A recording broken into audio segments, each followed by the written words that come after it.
सोचो आप एक लंबे हाईवे सफर पर हो। हर तरफ बस रेत, धूप और एकदम सन्नाटा है। आपको लगता है कि सब कुछ नॉर्मल है, लेकिन फिर अचानक सब कुछ बदल जाता है। आँख खुलती है, आप एक खुद को गड्ढे में पाते हैं, बिना कपड़े, बिना जूते और बिना पानी के। वहाँ आपको सिर्फ एक चीज़ दिखाई देती, वह देती है कि मौत। दोस्तों, ये कोई स्टोरी नहीं है, ये रिक्की मैर्किन की रियल स्टोरी है। एक ऐसा आदमी जिसे ऑस्ट्रेलिया के रेगिस्तान के बीचों बीच मरने के लिए छोड़ दिया गया था, लेकिन उसने गिव अप नहीं किया। 71 दिन तक वो बिना खाना खाए, बिना पानी, बिना छत के और अपनी हिम्मत और सर्वाइवल के दम पर जिंदा रहा। अब यहाँ सबसे बड़ा सवाल ये है कि रिक्की के साथ आखिर हुआ क्या था? क्या कोई हादसा था या कोई साजिश? और इतने दिनों तक वो आखिर जिंदा कैसे रहा? तो चलो दोस्तों, हेडफोन लगा लो, चाय या कॉफ़ी उठा लो, क्योंकि अब चलेंगे हम उस सफ़र पर जहां रिक्की के 71 दिन तक ऑस्ट्रेलिया के बैकआउट के बीचों बीच मौत के हर कदम का मौत दी थी। दोस्तों, रिक्की का जन्म 1870 के आसपास ऑस्ट्रेलिया के बैकलैंड्स रीजन में हुआ था। इसका बचपन काफ़ी खुशहाल था, लेकिन जब उसका परिवार मेलबर्न शिफ्ट हुआ तो कुछ समय बाद उसके फादर ने सुसाइड कर लिया। इस घटना को रिक्की में बहुत डीप इम्पैक्ट पड़ा। आगे चलकर रिक्की ने अपनी लाइफ में कई तरह के जॉब्स की, जैसे कारपेट बेचना, नाइट क्लब और स्टोरमैन का काम किया। इलेक्ट्रीशियन की जॉब और आखिरकार को तो बॉय लिफ्ट बना। लेकिन एक फाइट के बाद उसे अरेस्ट कर लिया गया, जिससे काफ़ी जॉब चली गई। दोस्तों, कुछ समय बाद वह ड्रग्स ऑफर्स के केस में फिर से अरेस्ट हुआ। उसकी वजह से उसे दोबारा कोई परमानेंट जॉब मिलना बहुत ही मुश्किल हो गया। 2006 में जब रिक्की 35 साल का था, जब उसे वेस्टर्न ऑस्ट्रेलिया के पोर्ट हेडलैंड पर एक गवर्नमेंट जॉब का ऑफ़र मिला। यह जॉब उसके लिए किसी गोल्डन टिकट से कम नहीं था, क्योंकि उस वक्त भी वो अनएम्प्लॉयड था। वो अपनी ज़िंदगी में सेटल होना चाहता था। बस प्रॉब्लम ये थी कि यह जगह उसे घर से वेस्टलैंड के 24 घंटे की ड्राइव पर थी, और बीच का रास्ता एक अलग ही केवल का सक्रिय हाईवे था, जिसने उसे वन टाइम हाईवे पर नाम से जाना जाता था। ये हाईवे लिटरली डेजर्ट से गुजरता था, पर रिक्की ने डिसाइड कर लिया था कि चाहे रास्ते में कितनी मुश्किल क्यों ना हो, यह जॉब लेनी है।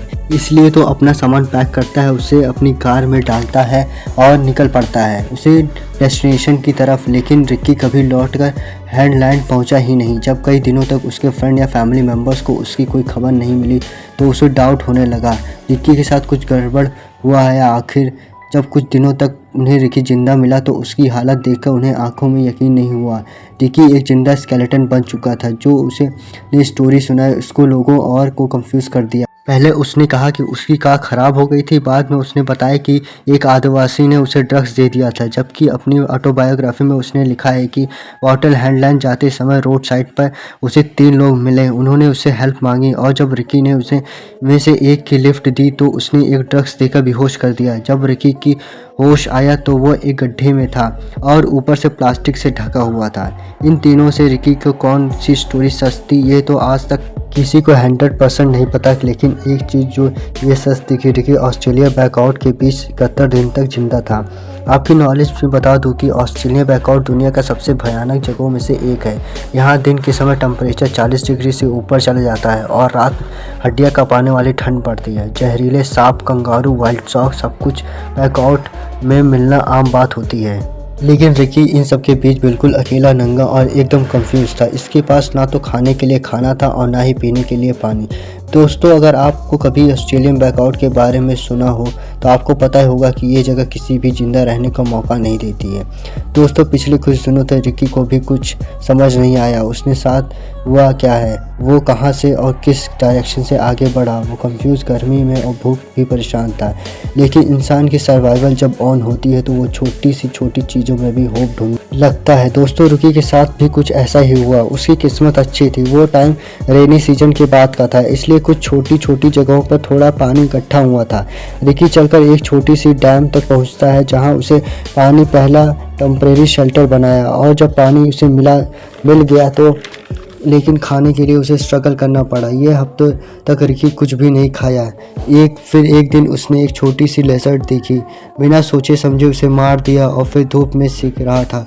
बस एक दिन उसका असली सर्वाइवल मोड ऑन हो गया। उसे जो भी मिला वो खाता गया। उसने फ्रॉग, लीचेस, छोटी छोटी लेजर्ड वाइल्ड बीज शामिल थी। उसने कहा था कि जो भी चीज़ टेस्ट में उसे ठीक लगी वो खाता गया। कुछ हफ्तों के बाद उसने डिसाइड किया कि दूसरी जगह शिफ्ट करेगा।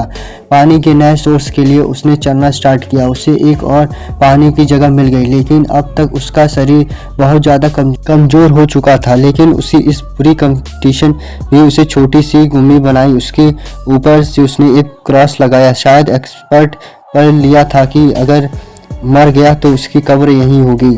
अभी तक उसका वेट 104 केजी से गिरकर सिर्फ 47 केजी रह गया था। वो लिटरली एक वॉकिंग स्केलेटन बन चुका था। उसने अपने सर्वाइवल को यूज़ करने अपने दिमाग को पॉजिटिव रखा। उसने सोचा कि अगर वो अपने लाइफ में कुछ ऐसे ही ख़त्म कर देगा तो उसने दिनों तक स्ट्रगल बेकार चला जाएगा। इसलिए उसने अपने दिमाग का ज़्यादा डर रखा और हर दिन खुद को नए सोच को समझाया कि कुछ नया कुछ ज़्यादा ही अच्छा होगा। उसे दिमाग में जब एक राइट थॉट क्लियर था, अगर मैं जिंदा हूँ तो कुछ नया कुछ ज़रूर अच्छा होगा। मैं अभी सरेंडर नहीं करूँगा।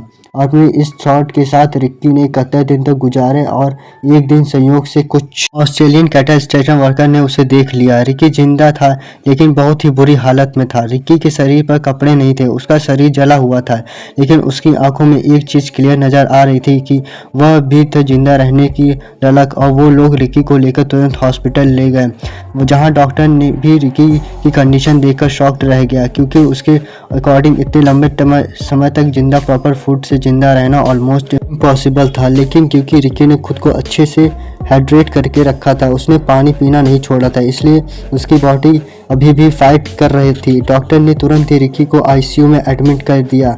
6 दिन तक उसे ऑलमोस्ट मॉडरेट पर रखा, लेकिन रिक्की की मेंटल स्टेटस इतनी पावरफुल थी कि उसे कुछ दिनों में ही रिकवरी दिखाई शुरू कर दिया और 6 दिन के बाद उसने खुद अपनी मर्जी से हॉस्पिटल में डिस्चार्ज ले लिया। जब मीडिया तक रिक्की की ये कहानी पहुंची तो हर जगह बस उसकी ही बातें होने लगी। किसी ने उसे सर्वाइवल हीरो कहा तो किसी ने उसे बस एक पब्लिसिटी स्टेटस बताया। दोस्तों, लोगों को रिक्की की स्टोरी इसलिए डाउट रही थी कि उसका पास थोड़ा कॉन्स्टिट्यूशनल था। उसके पहने भी कुछ केमिकल रिएक्शन थे, ड्रग्स वाली सीन भी था और ऊपर से हर बार अपनी स्टोरी बदल रहा था। दोस्तों, वैसे तो पुलिस को भी उसकी स्टोरी पर कई होल्स मिले और सबसे कंफ्यूज बात ये थी कि रिक्की की कार उन्हें कभी मिली ही नहीं, जबकि रिक्की ने अपनी ऑटोबायोग्राफी में लिखा है कि उसकी कार को उन 3 लोगों ने छिपा दिया था। उन्होंने अपने हेल्प मांगी थी, लेकिन पुलिस को इस बात पर कोई प्रूफ नहीं मिला, इसलिए रिक्की की स्टोरी और भी स्पेशलफुल बन गई। दोस्तों, मीडिया स्टार बन चुके हैं। रिक्की ने 2010 में अपनी बायोग्राफी बुक में पब्लिश की थी, left over that high suicide 31 day in the outbreak के नाम से। उसने अकॉर्डिंग इस बुक में उसने हर वो मोमेंट शेयर किया जो उसने उन 71 दिनों में फेस किया। सोचने वाली बात यह कि अगर रिक्की की स्टोरी सच है तो रिक्की ने जो झेला वो किसी आम इंसान को बस बात तो शायद ही नहीं। दोस्तों, रिक्की की 71 दिन की ये स्टोरी सिर्फ सर्वाइवल की नहीं बल्कि मेंटल हेल्थ की भी है। अकेलापन, डर और हर दिन एक नई मुश्किल, ये एक दिमागी जंग थी। रिक्की का मानना था कि जब सब कुछ अपने खिलाफ हो तो भी अगर आप माइंड को पॉजिटिव रखें तो जिंदा रहना पॉसिबल है। सर्वाइवल और मसल्स नहीं, माइंडसेट काम आता है। दोस्तों, आज इस कहानी दुनिया भर में लोगों के लिए इंस्पिरेशन है। इसे साबित किया कि अगर विल पावर हो तो इंसान किसी भी हालत में टिक सकता है। दोस्तों, अगर आपको क्या लगता है कि क्या रिक्की की ये स्टोरी पूरी तरह सच है, इसमें कई मिलावटें हैं? अपना ओपिनियन मुझे नीचे कमेंट बॉक्स में सेक्शन में ज़रूर बताएं और वीडियो को लाइक करें और चैनल को सब्सक्राइब करना ना भूलें।